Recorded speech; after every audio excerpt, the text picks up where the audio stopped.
A working class organization called the Young Patriots in uptown Chicago. The Young Patriots would wear the Confederate flag as part of their symbolism, and you can see Black Panther Bob Lee photographed here standing next to a young patriot with the Confederate flag on their beret. Nowadays, you'd have the liberal left cancel your organization for working with another organization that proudly boasts the Southern flag so flagrantly. So, why did the Panthers work with the YPO? And why did the Young Patriots work with the Panthers? We're going to answer those questions today on this live episode of You Should Be Aware with your host, me, Jonathan Mayorca. Let's go.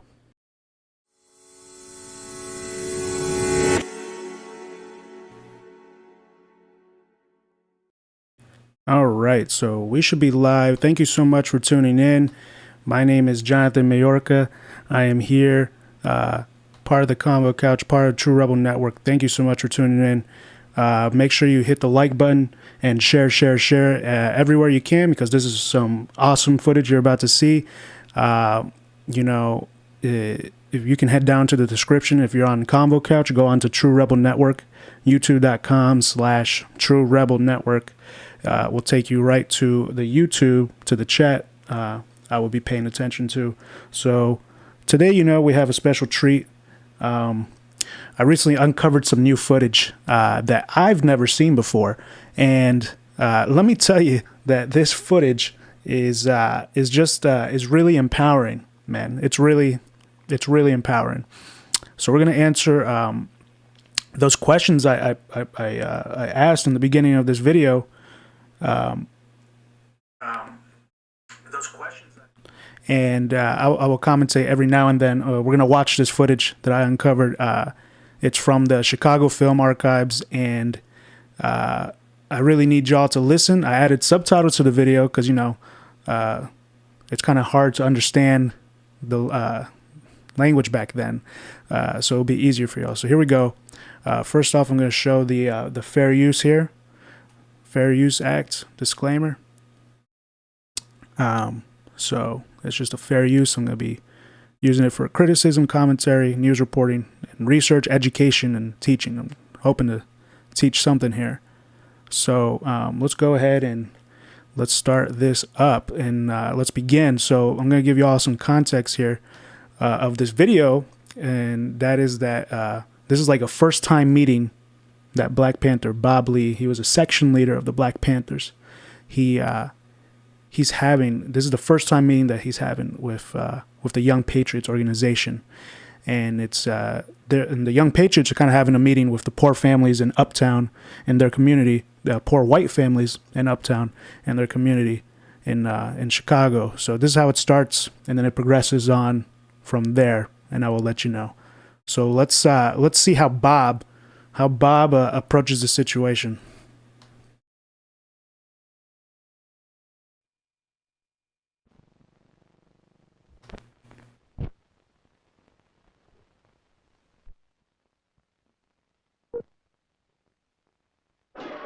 Those guys were incredible when they start moving people out, their homes. It's, they would move them into some other place, and they were saying, like, where they move into. They probably move them out of Chicago or in some other community. I'm from Missouri.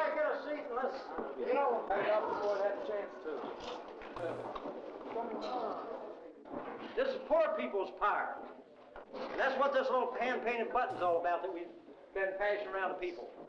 People that want to take over and have a government for theirself, that they'll be treated right.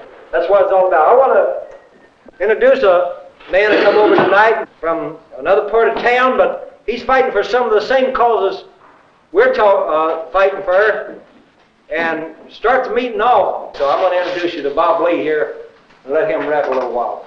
Bob. I'm a Black Panther. I'm a section leader of the Black Panther. This is Parza. He's a security man. This is Sister Ruby. We met with Junebug and his brothers last Wednesday night, last week, at the Church of Three Crosses, where we both had a chance to rally, get together. Panthers are here. Panthers are here. for uptown. Okay. For anyone who lives in uptown, whether it's brown, green, yellow, purple, or pink. But I'm saying Panthers are here, and you have to tell us what we can do and what we can do together. We come here with our hearts open, you cats to supervise us, where we can be of help to you. One thing we're going to have to do is put our heads together and figure out. So this is kind of interesting, right? Just kind of get started here. The way Bob Lee, kind of approaches the Young Patriots Organization, for the first time ever, he comes from a position to offer assistance, which was, it's an interesting tactic, or a bridge building tactic. So let's continue. Where we can help uptown, help the people in uptown. Right. And the thing is that I want everybody who's got any questions at all to speak them up and say them now. Who's here as concerned people? Who's here that want to see this thing move? Yeah, man. Right on. Well, the first thing we talk about now is how we're going to organize. Where we're going to organize. We almost right now, man, figure out like what we want. What do we want? What do you want? What do you want, man? What do you want in your community? What do you want here? Look here, man. Don't lay back on the cuts, man. And we're not moving, man. Are you afraid of you want to take the berets off, man, or what, man? You propose that. So you see, there's kind of like a hesitancy there at first when he's talking to this community. Do you want us to take the berets off or something, man? That's what he said. I mean, he said that. I mean, it's really interesting. So you're seeing this hesitancy that this Young Patriot Organization community, the poor white families in uptown Chicago, getting started with Bob Lee here. And, he wasn't getting much feedback. And I want y'all to pay attention to how he enters the audience. It really gets down and personal with them. He can tell, they're not really feeling him right now.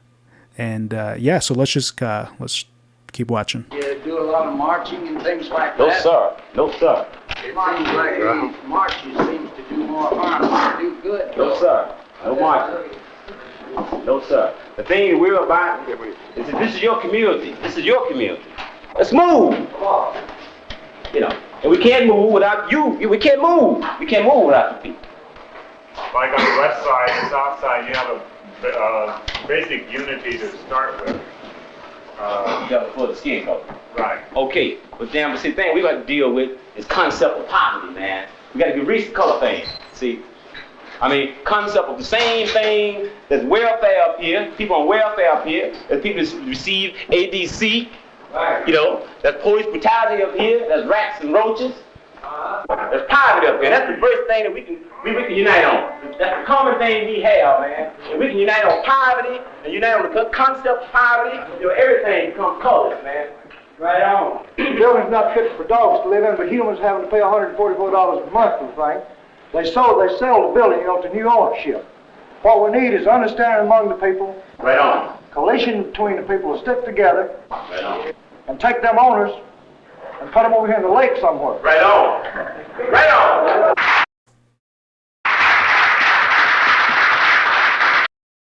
So you see, that's where it got juicy, man. He started talking about poverty. He started talking about economics. He started talking about class there. He said at one point, y'all are on, welfare. There's welfare up here. There's welfare up here. He talked about ADC. Let me show y'all real quick what ADC is.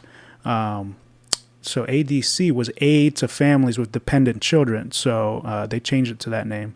So the program was created under the name ADC by Social Security Act 1935 as part of the New Deal.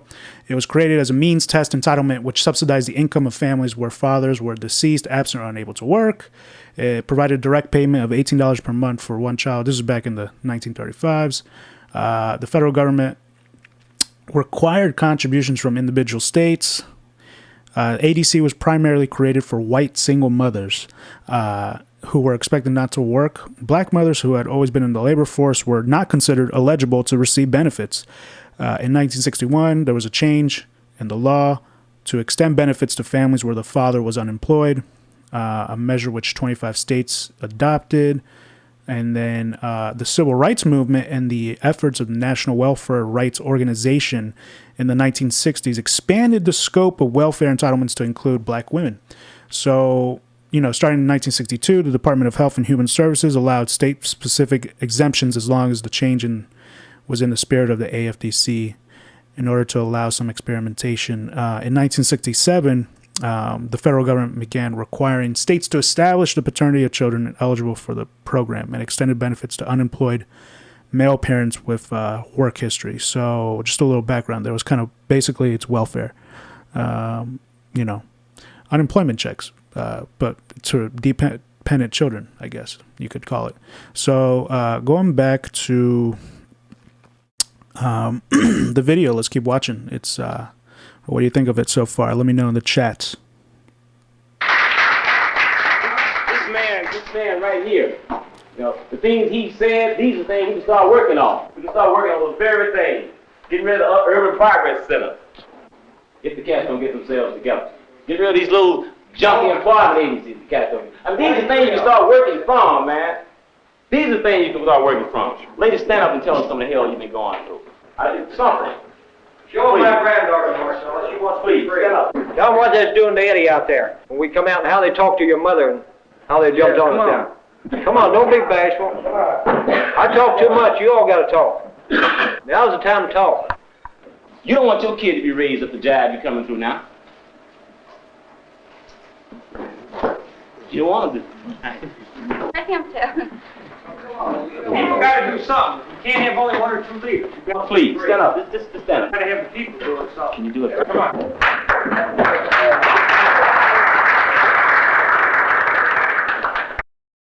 So I see how he empowered that community.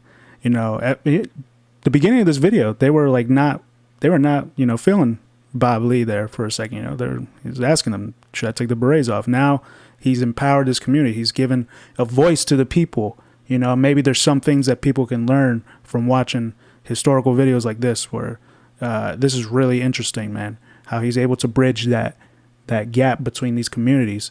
Bob Lee, man, he's great, and it's just crazy.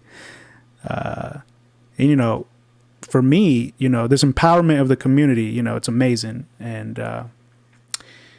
And you see how Bob's like in there. He's in their personal space, right nowadays with how COVID is and everything, 6 feet apart, masks on. You can't see facial expressions. You can't be near one another. They don't want this shit to happen. They don't want it to happen. They don't want it to happen again. They want you masked up and 6 feet apart. And it's all part of a divide and conquer technique is what I see. This is my analysis here. I'm seeing to the extreme, so beautiful shit like this can't happen. So he gave this woman her voice. My sister-in-law, she came out and said that the cops were out there fritzing my brother, and we went out there, and there was one of them cops were sticking a knife in my brother's behind, just sickening. I went up and I asked him what he was doing. He says it's none of your business. He told me to get out of there. Asked me who I was, and I said I was his sister. And he told me to get the hell out of there. Oh, she was cussing the cops out like that. She's been getting all.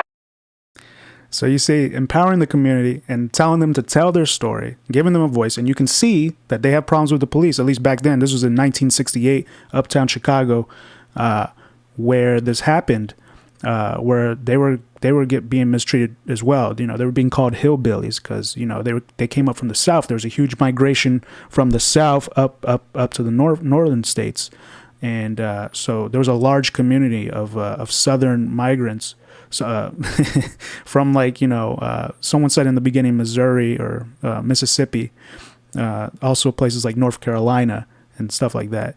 So let's keep watching, and this is great, isn't it great? Call up the police when nothing's going on, and the police are going to come make it happen. They trying to put your words in your mouth, make you put yourself in jail. But I want you people to stick together, and I'll stick with Black Panthers, they'll stick with me, and I know they will. We're going to do it our own way, and that's all there is to it. Right on, your own way. I saw a Black Panthers movie last week. The points are real good, man. You got to pick up your gun, that's all. Right on. I'm tired of it. You know, interesting point there. So I wish I could see these Black Panther movies. I got to do more research to see if I can find these Black Panther movies that apparently they were airing in movie theaters. But right there he says, like, yeah, man, you just got to pick up your gun. So a lot of leftists aren't really pro-Second Amendment. But I mean, if you look at history, man, they got rid of the right to open carry, you know. So there's a lot more of history here, and there's a lot more to discuss. Let's keep going. Tired of them coming down the street and kicking my damn head in for them. Nothing I ain't done. Bobby Hutton gave his life, man. The cat was 18 years old. He gave his life. And from that day on, Panthers moved up for the black community are concerned from that day on.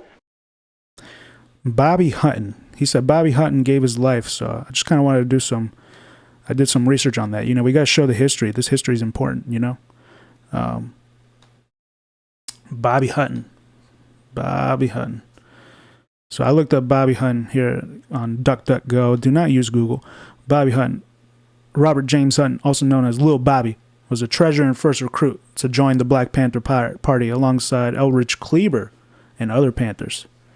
First recruit to join the Black Panther Party. He was involved in an ambush on Oakland police that wounded 2 officers, and Hutton was killed by the police under disputed circumstances. Kleber stated that Hutton was shot while surrendering with his hands up, while police stated he ignored commands and tried to flee. Kind of some of the same shit that you see today. Some of the same shit you see today. So I just wanted to plug in that important piece of history there. So let's get back to the video. Panthers moved up because black communities knew and felt what Huey was saying, but Huey went out and did for the people what the people they wanted to do for the last 15, 20 years. He did to the pig what Roger would like to do. Nobody's saying that, hey, we're not saying go out and off the pig, go out and start shooting up pigs. You know, but this way Huey did it. If it comes to that, I'm sure that one of these brothers are capable of doing it. We're going to stop this shit one way or the other if we have to fight with guns. Before you can do that, got to be some discipline. I'm reacting to what you say you want to do. Okay, the first thing is discipline, man, before you can even control the pig, or you're off you, man. From here, you start out going into the community so the community know, man, what you're doing. Because see, if the pig off you, Roger, and you be going to funeral, man, you've been in a casket, and the people in the community don't even know you're dead. You got to have the community back. I don't know, sometimes maybe y'all have seen me on some interviews, maybe I'll be doing some more. I speak on solutions to today's problems. And I said most recently in War Deer Entertainment's interview that unity is the solution. And this is my analysis for anybody who is interested in this analysis. The solution is to build rapport with your community, to build a community. You know, it's not easy, but it's a solution. We need to defeat that divide and conquer strategy, that divide and conquer technique. It's definitely fucking happening right now. You see how crazy people are online and online Twitter and even in person. Families are being ripped apart right now. Over something that is, it's ridiculous.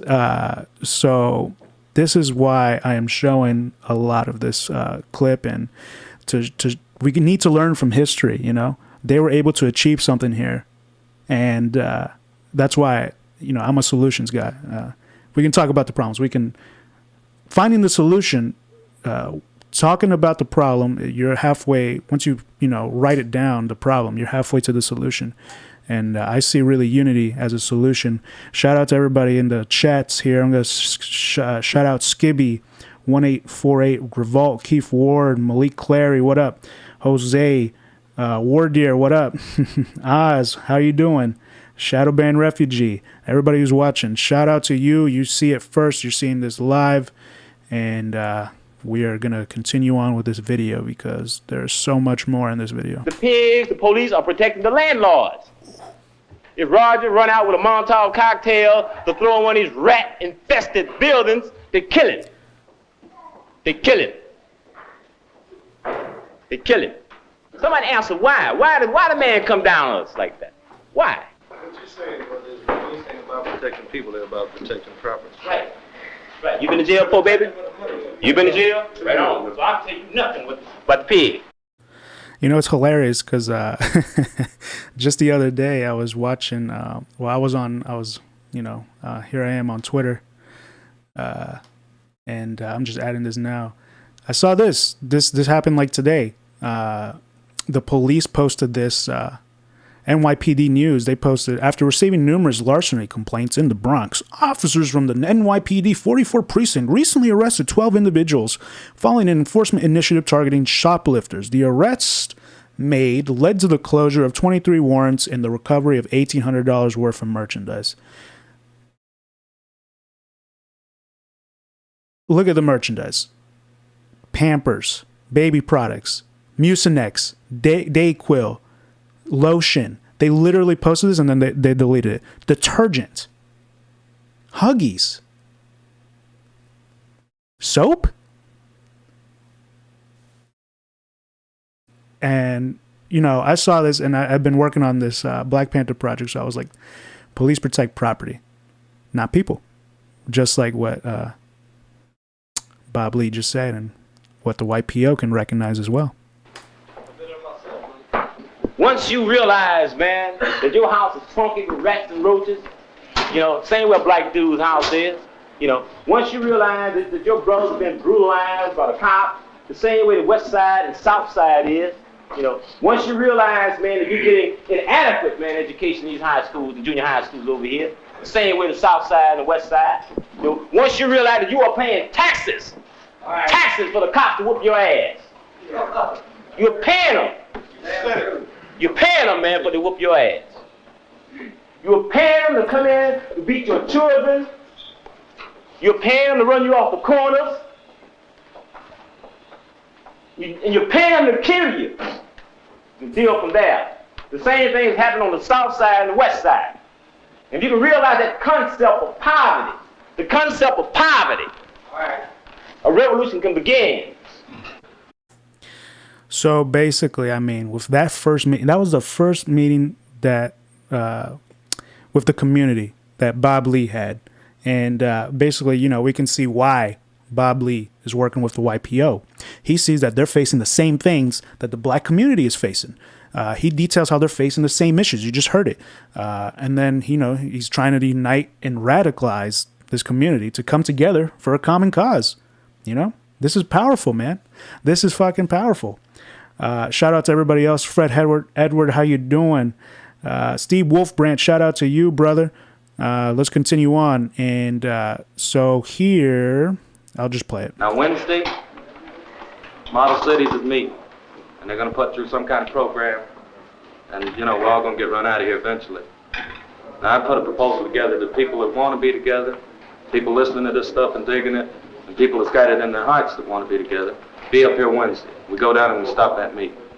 All through the city, there's $38 million supposed to be split up to bring poor people out of poverty. What the hell have they bought? What have they done? Not a damn thing.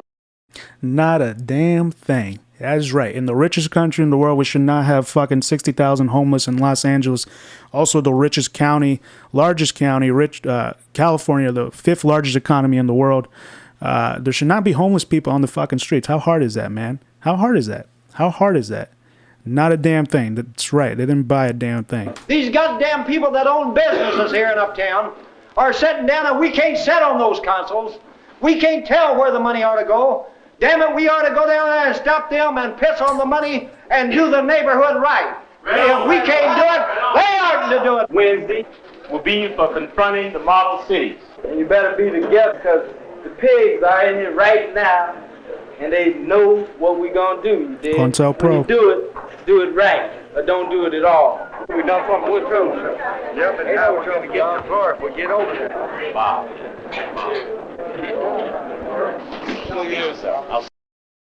Look at that, man. Like, fucking everybody's there shaking his hand and everything. It's great. It's great. It's great. Who's got the balls to go into a community that you don't know? They're wearing Confederate flags.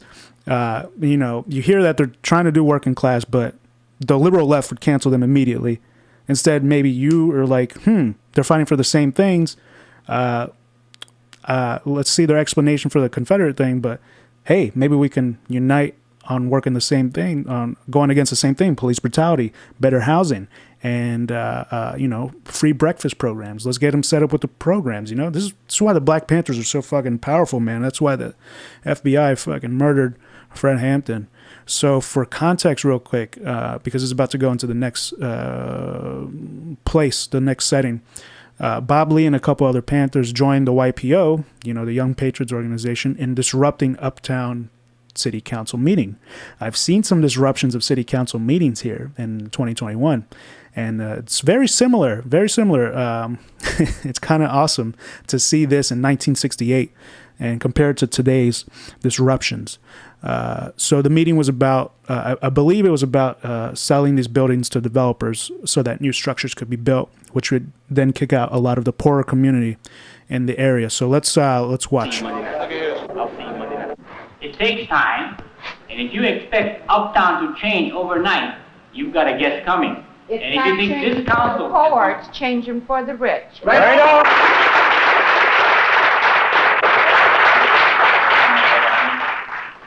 The motion now says that we will present the program that they have accepted. We'll have our day. Right on! You're not using it for the poor. The people in the audience will be heard when there's not a council member speaking. I reserve my time. For a long time we've been coming here and we have been quite little children. Community people, they ask for citizen participation. I want to show you where citizen participation goes and how it's voted upon. Except those points are presented tonight, they're voted on, and not only voted on, we was going to just ask voted up or down, but passed. I'll guarantee you that this council will not be met with no more, and this council will not meet again, and there's 200 more citizens that's meeting at Threshold tomorrow night to see that it's ended. Your remarks. Number one. The remarks are very much out of order. To do with citizen participation, which is a document which is not being considered tonight.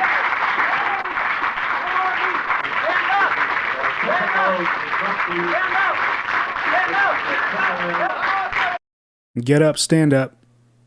Stand up for your right. That's what they're doing. It's pretty interesting. They're clapping. City Council can't even talk.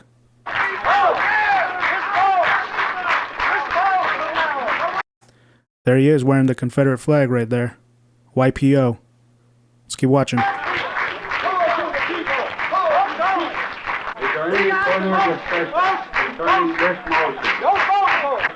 All those of you in favor of voting, please raise your hand. If you wish to vote at this time, take your seat. Raise your hand.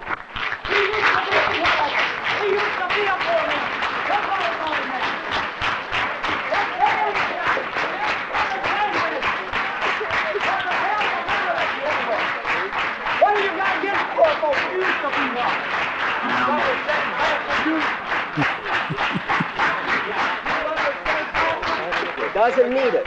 It does not care.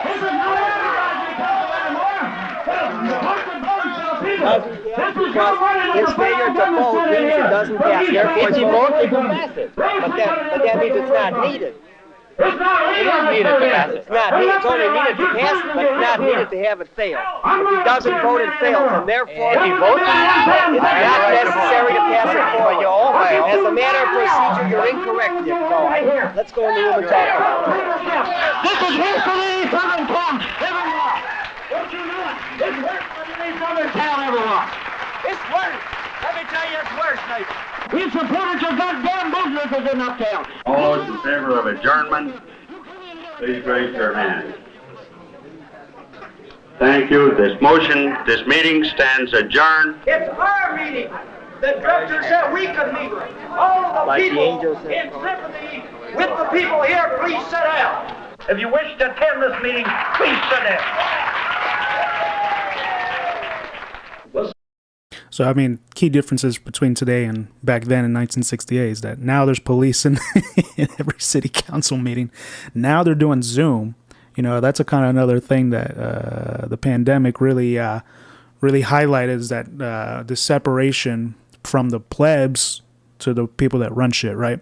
So those are some stark contrasts that we're seeing, and it's really interesting to see, man. It's really interesting. So the YPO, yeah, man, they really disrupted that meeting. Now they're having their own little meeting after. So let's watch this. Somebody close the back doors. I feel a draft coming in. Before the cop comes in, there's a cop coming in here. Don't say nothing. Let Bob set it up with him, and then we're going to ask him to go back out again. This is a community relations sergeant. I want them to talk and get it over with real quick to set up a meeting. He's coming in. Take it easy. How are you? My name is Bob Lee, Sergeant Kramer. I'm working with the Committee on Police Brutality and Harassment.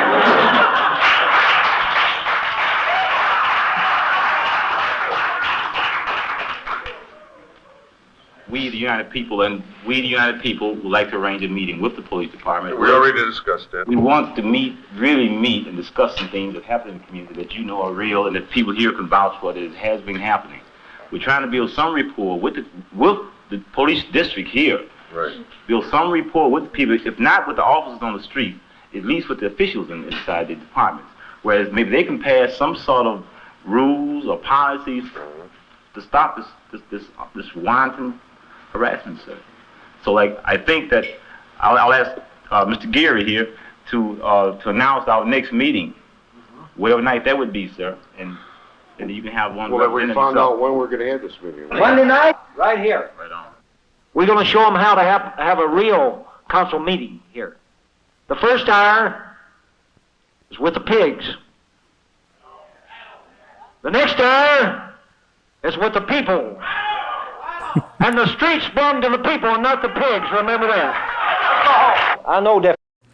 All right, so here's the next meeting. I like that line, huh? How you doing, everybody? I'm gonna shout out everybody real quick. Trez, how you doing? We need critical thinking on the 1, 2s, and 3s. Yes. Robert Del Greco, what's up? How you doing? Stephen Cleary, power to the people. That's what I'm talking about. Dan Emo. Hey, everybody, check out that pinned comment, pinned chat. Go to the True Rebel Network, please. I'm going to be doing some more work there. You can see some of my old work there. I have a work on election integrity I did in Los Angeles, and also some protests I covered on police brutality back in 2020 now. I can't believe it's back in 2020. It's like almost 2 years now. It's incredible, man. So let's continue watching this. So they got a meeting with the police. So the next part is that meeting. So let's see what happens. And I know your reasons of why that you've been hollering and the things that you've been saying. And I talked to Sergeant Kramer the other day, and I talked to Commander Conley, and they both told me they wasn't aware of what was happening on Wilson Avenue. And so here tonight, we're here to make them aware of it. We want to have a good community, a good neighborhood, and furthermore, we intend to have a good neighborhood and a good community. Now, I want to turn the meeting over at this time to the chairman of the Police Brutality Committee, is what we call it. I would like to be able to drop the part brutality and let it become just the police committee, and hopefully something can be worked out here tonight. I give you the chairman of that committee, Mr. Bob Lee. Personally, one thing happened to me Monday night as I walked in the streets, but that was the past. So I think Junebug right now can release some things. Okay, with all the young... All right, so before we continue that, he said he was stopped by the police. Actually, I was doing research on all this. So I found this article, and, Bob Lee died in 2017. R.I.P., rest in power, brother. But he got arrested, and this article talks about one of those arrests and the situation. So let's read it real quick. Through Bob Lee's persistence and patience, he was able to break through the anxious skepticism of the uptown whites by dedicating weeks to sharing meals and discussing strategy and tactics with YPO leaders and uptown families. A turning point was Lee's near arrest after a church meeting when North Carolina migrant and YPO Field Secretary Bill Preacherman Fesperman emptied the church to surround the police car and demand Lee's release, including those who moments before had hesitated to enter a relationship with the Black Panther Party. Police violence continued to be a point of convergence that made the Rainbow Coalition possible. So this is just some research I did. You know, it looks like it was another arrest than what he was talking about in this video we're watching. But I just wanted to bring it up so you can see how, you know, he was able to unite the poor working class with this police brutality issue. And then even more than that, as we saw earlier, that he was speaking on economics. And, you know, I saw inklings of this during the 2020, you know, summer BLM movement, you know, with some BLM supporters speaking on Duncan Lemp and other white Americans who were, you know, raided and shot dead in the same manner. You know, just recognition that this is a united effort among all walks of life to combat this shit from happening. You know, it's wrong that the police are doing that. You know, no knock warrants and shit. Supposedly it changed. It didn't change. It never changes. You know, so just a recognition can really spark a working class revolution. This is my analysis on revolutionary tactics, and we need to learn from history. And let's see. Let's go back to the video here. Patriots, get up there and stand in the front. All right, so all the Young Patriots are coming up.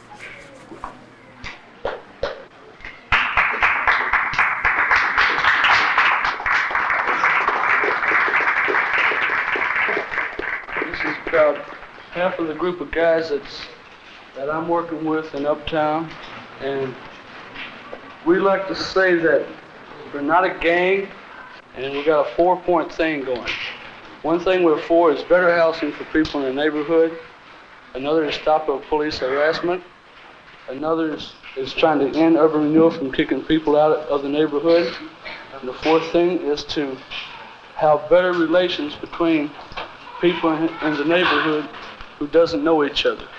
We're out to help the community, and it's the best way we know how. And that if our guys get arrested, we're going to try any way possible to stop it. I'd like to hear your comment. Well, first of all, I just wanted to congratulate you on picking the... Oh my God, this guy. All right, real quick. So you hear about what the YPO was about. So we finally hear about what the Young Patriots Organization was really about. They were about better housing and living conditions, stop police brutality, stop people getting kicked out of by new developments, I believe is what what he was saying there, and better community relations between communities that don't speak to each other normally. Now, so that's pretty awesome. Those are some that's pretty basic, awesome shit. They want a better community. I think most people want a better fucking community. I think most Americans want a better community today. Anyways, let's watch this guy. Let's watch this guy. He says, well, first of all, I just want to congratulate you on picking the title, The Young Patriots. And let's watch this. The title, The Young Patriots. To me, that has a connotation of meaning patriotic. And I like those words. They're kind of unique these days. Now, there's nobody in this room that knows anything about being poor any more than I do, or anything more about your plight than I do. I ask you to keep your questions constructive. I ask you to keep the meeting orderly, and I assure you that something will come out of it. A week ago today, 6 young men, along with myself, were walking down Broadway Street. We just left a meeting at Junebug's house. We were detained for 2 hours, I would say. 6 or 7 fellows walking down the street. So I'd like you to maybe define, like, is 6 guys on the street considered a gang, or at this time of night? First of all, I will concede that police officers generally are a little prejudicial in regard to any citizen who perhaps doesn't dress or look like the way they think people should look. Now, I certainly appreciate your plight being a Negro, but it would be silly for me to stand here tonight and make excuses for my men or trying try to make you feel a little better by saying my men were wrong. It would be wrong both ways. We have to know some of the background. There may have been a robbery there an hour before, 15 minutes before. There may have been a crime wave before. There may have been burglaries. There may have been jackrolling, so many things. We're trying to better things. We're trying to bring out in the police officer, we're trying to teach him that everybody isn't like him. Sometimes things happen that I don't know about, but I will make it my business to know about them if you will bring it to my attention. Yeah, so ain't this the same bullshit they be spewing out nowadays? I could totally see like Alex Villanueva, sheriff in L.A., he could saying these exact same things, and it's fucking ridiculous, man. And this was filmed in 1968. And it's the same shit happening today. They stopped 6 people and detained them for hours. They literally detained protesters for no reason and searched them back in summer of 20. And Glory Jones was in that mix. And I went over there and filmed that, and I was like, why are y'all detaining them, And they were just walking on the street, they were walking on the street, And they just went and detained them. So that same shit is still happening today. What is this? This is like fucking, we're like 30, 40 years later. We're 40 years later. We're 40 years later, and this shit's still happening. So let's keep going. A question about a Red Squad.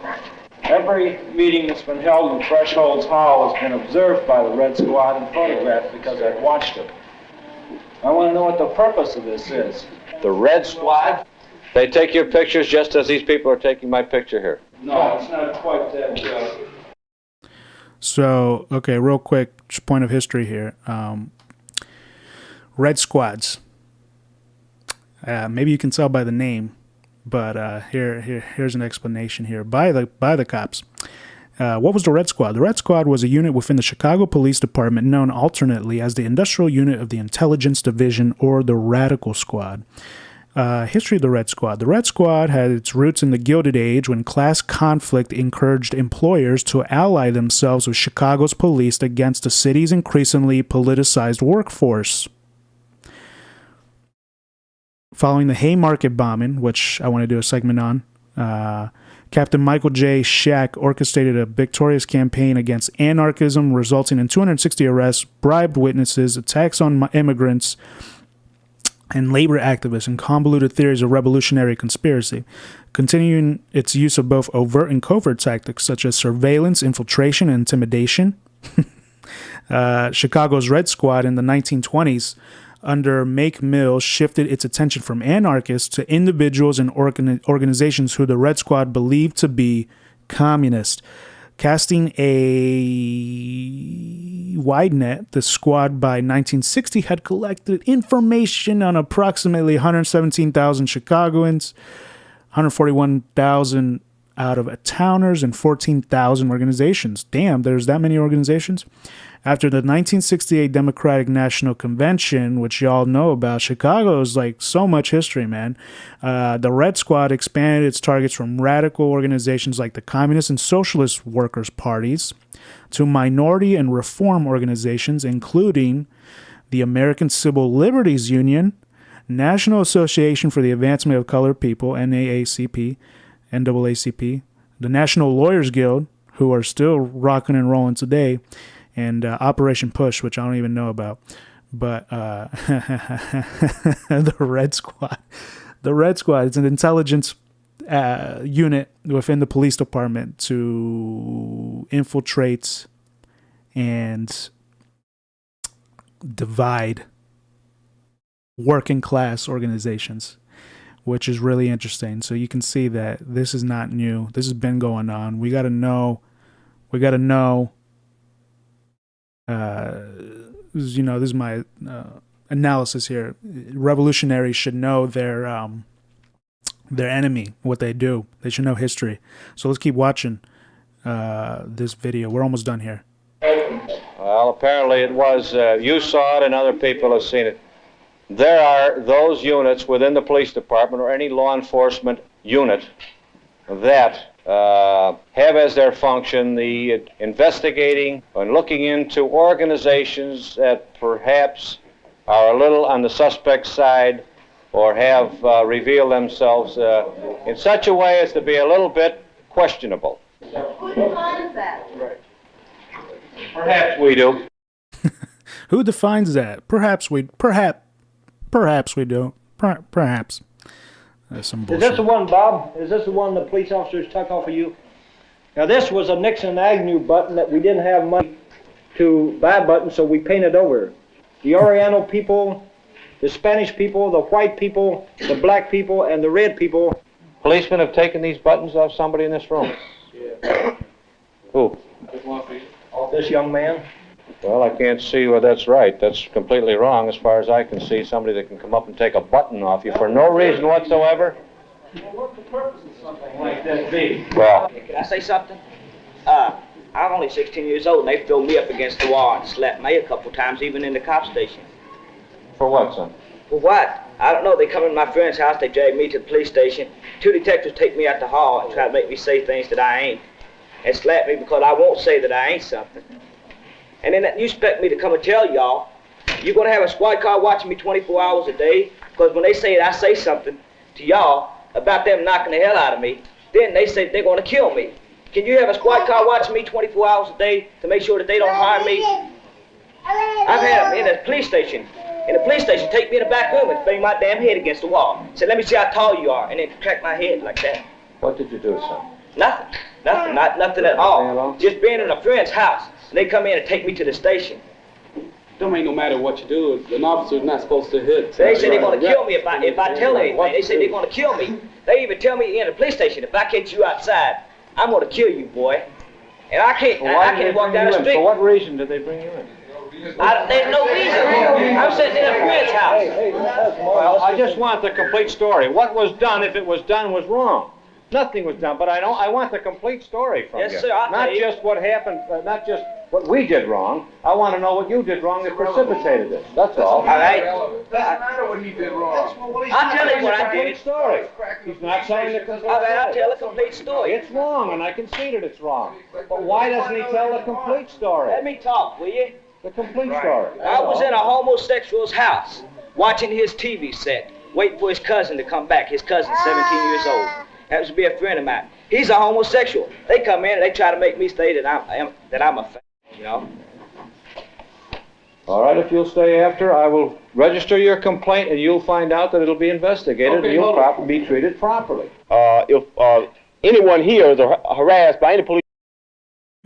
So it's kind of interesting how this video ties in all these different issues together. Even the LGBTQ issue, you know, cops harassing people for being friends with LGBTQ, which this YPO community member was. And I feel like that even still exists today, though perhaps not as blatantly, right? So that's kind of interesting how this one video, this one video is bringing in, you got working class collaboration across colors and also LGBTQ issue. You know, it's kind of interesting. It's kind of really interesting. So let's keep watching. Police officer, you know, we will, you know, be sure to take his badge number down, his car number, and we will see this man. You know, we will see this man. And then I like to know if we come to you with, you know, a badge number, a car number, and you find this officer to have really harassed one of the people here, like what would happen to him? Now Let's wait and see. Well, we're sending you complaints that we get from the neighborhood weekly. Any harassment of the Young Patriots to our political organization, you are taking on personal responsibility to see that it doesn't happen. Of course, I have to. This is my responsibility. In the past, the poor neighborhoods have been exploited by persons persons who have been less than American. There's so many of these anti-American, pink, even red organizations. You know, I really resent the statement that you said that there might be some red or this kind of thing, because I personally think that I'm as better, or at least as good as an American as you are, and I think that if there's anyone here in this audience who is not an American, I think you should point this out. I think the purpose of this meeting was to, in fact, accentuate that positive part that here we are, Americans, red, black, yellow, white, with one goal in mind, to build a society. And this is why I regret you bringing up that fact that there might be some red taint here. Ooh, the Red Scare. The Red Scare, man. That was really strong here. And, today it still is. People have been propagandized. At the end of the day, communists are pushing for reforms that will help everybody out. And as an American, we are not our government. We're completely separate from our government. And we have the right to criticize our government. That's the whole point of the First Amendment, the freedom of speech. And, this guy, he was right. He's more American by exercising his First Amendment right to discuss how to better the working class people in the richest and most powerful nation in the world than the police actively suppressing and surveilling those who do criticize the government. So, I just find that interesting, so there's communism, there's and the Black Panthers did talk about communism. Fred Hampton did talk about communism. It's really interesting. I said the potential in a poor neighborhood is disproportionate than any other neighborhood for people being exploited by these types of people. How could I possibly say anybody in this room has any other feature than complete, pure-blooded American? How could I say it? I don't know a person in this room. Yeah. I'm a member of the Young Patriots, and I'm not going to run out a long line of particular harassments that have been thrown up against people, but just use one to clear up a point you made, which is probably the strongest point we've been talking about tonight. And that is, I've been in the house of Southern white people, and I've heard policemen, pardon me ladies, throw them up against the wall and say, "You fucking hillbillies, what you got on you?" and this kind of thing. And all I want to say is, when you talk about tolerance, we're not tolerating this. We're angry. 100 years ago, this flag, which I wear on my cap, represents the Confederate States of America. We was beat down. And we beat down people for 100 years, and we know what it's like to beat down people. We beat down people hard. We all getting ourselves together. We're angry about it, because we're all beaten down today. And we're going to be out on the streets, and we'll be helping you if you want our help. And it's not the matter, we communists, we this or that and the other. Look at the police officer shaking his head as soon as he used the word communist. This is interesting, right? The Confederate flag wearing, talking about the Confederate flag, what it means to him, working with the Black Panthers working with them. This is incredible. This is crazy. We're just folks who are trying to get things straight in our community. Is that clear?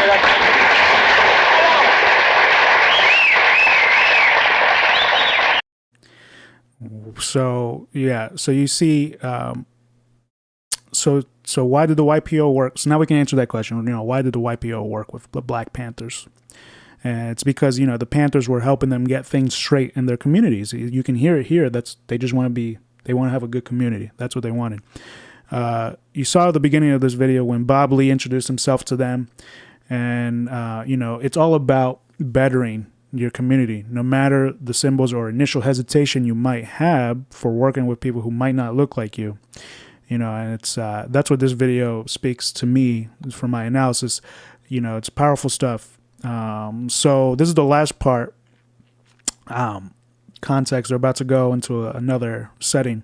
This is where they have a wrap-up meeting after meeting with that community relations officer. Does anybody here believe what they had to say? They asked me what did I think of the police officers now. I think they were just feeding us a bunch of shit tonight to keep anything getting started, man. You tried your best, man. But you're about the community, and you're not gonna let them stop you. Hey, Bob, we can't let this happen because they're gonna let us just go down, man, like we was a long time ago, where they can start this shit up again, but we'll have to go through it again. We'll keep on going through it. We ain't never gonna get nothing done. There's one thing we gotta do. We gotta get out. We gotta reach a lot of people, man, because if we don't, we're gonna get picked off easy. So we're gonna get picked off quick. And we gotta get people to back us up and show them that they're backing us up so they get off our backs. That's right. They don't want us to build ourselves up like the Panthers did. Because they're afraid if people's going to keep building themselves up, that we're all going to get together and we're going to get done what we want done. These 200 buttons here, well, Panthers will start wearing them now. See? They're going to try to prevent this every way they can by acting like our friends. That pig almost had me convinced tonight, man. He did. I started even believing this shit. See, that's his job. I know that. That was his job. The most important thing is that he was worried about him now, because that was one stage we went through tonight. Talk with him. Now the whole thing now is community. Get in touch with everybody in his community. Put pamphlets in the stores, even hand one to a police officer on the corner. Anything to get them in. But what if it don't happen? What are we going to do? We're going to fight them or what? I mean, what We're jerking the community in, man. The community's going to fight. We're going to be part of the community. I mean, how are we going to fight it? Guns? Don't get hung up on that now. They ain't going to stop cracking our heads, man. It's 1,000 people up here, Jack. We'll get it sooner or later, man. Later, when you later, I'm gonna be dead. I don't think you laying in your grave. You lay in your grave, and other people can still be fighting. You ain't got shit, man. I might lay into my grave, but I feel good to know that I fought for my fucking land. I ain't gonna be, you know why? Because I'm gonna say, motherfucker, I'm gonna fight for that shit. So that's basically the end there. The video continues on. We basically watched the whole thing, but it continues on with kind of like a different conversation after that meeting that the filmmakers filmed. So shout out to the filmmakers who filmed this, put this together. Chicago Film Archive, and I'm not sure which filmmaking group it was, but I have the link in the description if you want to watch the whole thing. Of course, here I have it captioned, so it's easier to understand.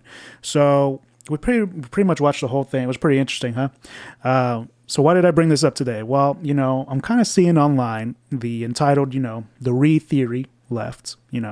They often bash people for talking to those who don't align completely 100% with them, independent media figures like us, the Combo Couch, like Jimmy Dore, even Joe Rogan, Kim Iverson, so many more, they all, they talk to people who don't 100% completely align with their beliefs, and not just us, it could be locally, and you could be talking to a Trump supporter and stuff like that. So, and all we're doing is having a conversation and seeing what certain people have to say. And I'm really tired of this canceling bullshit. This whole Joe Rogan attack, it's kind of fizzled down a little bit. But we've seen it with Jimmy Dore too. When he talked to Magnus, the Boogaloo boy, and these people are missing the point of talking and conversing to people who think differently than you. The whole point is to have a conversation and see what you agree on, and if anything, on anything, and then give the audience the chance to see that hey, we aren't all that different. I mean, I disagree. You can say I disagree on that, but I agree on that. Of course, no one is advocating to change your political view after you speak with someone, and most people don't. I mean, except for Tucker Carlson, when Jimmy Dore changed his mind on Julian Assange, which was incredible, and that's why these conversations are so important. And that's huge. And we're just talking, and talking can lead to alliances, like you saw here in this video. So the other thing, also in addition to the bashing of people to talking to people who might be different than you, the other thing I was also seeing was that some contingent of the Twitter left was smearing the truck protesters in Canada, labeling them along with Canadian mainstream media and even Trudeau as racist, white supremacists, and right-wingers. Instead of, realizing that was patently false. You can go and watch the live streams on the ground there. There's a lot. Just look up Live Canada, Ottawa, and you'll find the live streams, and you'll see that 99.99% of people did not have any symbolism of that sort, of any Nazi symbols or anything like that. They took a couple pictures and fucking just blew it up. Only focused on that, and they should have recognized that the truckers' protest. They should have recognized it for what it actually was. It was a working class people struggle to maintain their freedoms /rights. And I don't want to get into it. We're on YouTube. But just know that these truckers were anti-mandate, and that's what you can see on the live streams on the ground, that they repeat, we're anti-mandate. Of course, there's signs that point skepticism towards the vaccine. The CDC says that the vaccine is safe and effective. But these Canadians, I wish I could have gone, because I would have interviewed them. I would have asked some really interesting questions, like, they're all benefiting from universal health care in Canada, or, they have basically a good health care there in Canada. And, there's so many other socialist policies that they're benefiting from. And I guarantee you that they still want that. And I would ask, like, oh, hey, so I would ask so many truckers, like, hey, do you think Americans should have universal health care like you do in Canada? And see what they say. I feel like, they're benefiting from it. So they would say, yeah, they should have it. And so that's not right wing, So I wish I could go. The point of me bringing these two things up, the talking to other people and the truckers, is that there are parallels to see here. The ability to discuss to a community different than yours and effectuate change, the ability to go beyond what may be portrayed by the media and propagandists as an evil or bad organization, right wing, or I'm sure like the media back then in the day portrayed the Black Panthers as radical people. They probably portrayed them as terrorists, like fucking the what was it? I don't know if it was the city council woman today or a couple of days ago in Canada, in Ottawa, that literally called the truckers terrorists. The ability to go beyond that portrayal and talk to people like the YPO community, like the Young Patriots did in this video, because you saw that they were hesitant at first, and then they went and talked to the Black Panthers. And got some help. So you saw it, they were hesitant at first, and it was documented in various other writings, in that article I showed you, that they were, the hesitancy was real.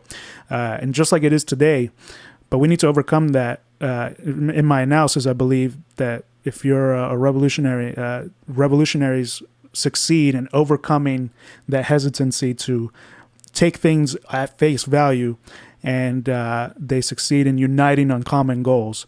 And that's basically the segment for today. I'm going to shout out the chat. Gamer for Life, how you doing? Charlie Brown's Rebellion, how you doing? Misha, how you doing? I know. War Deer, shout out to you again. Kikabello, how you doing? Soul Construct. Stephanie Ramirez, how you doing?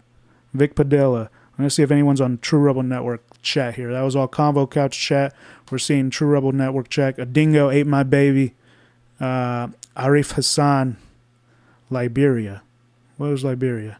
I have to deal with it.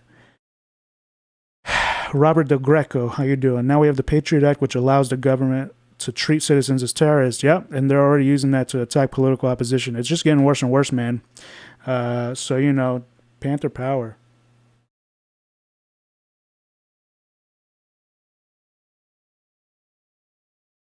Got the Black Panther Power here. How you doing? So, there's things to learn from here. I don't know. I always talk about solutions, and the big one I see is to unite when they want to divide and conquer you. And it's what they've been doing is working. I mean, they're tearing apart families now. It's never been so divided. Trump was a good division. Not a good division, but it was a good division tactic used by the cabal of people that run shit, World Economic Forum.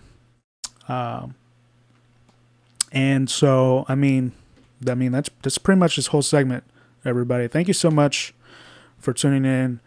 If you have any other questions, let me know.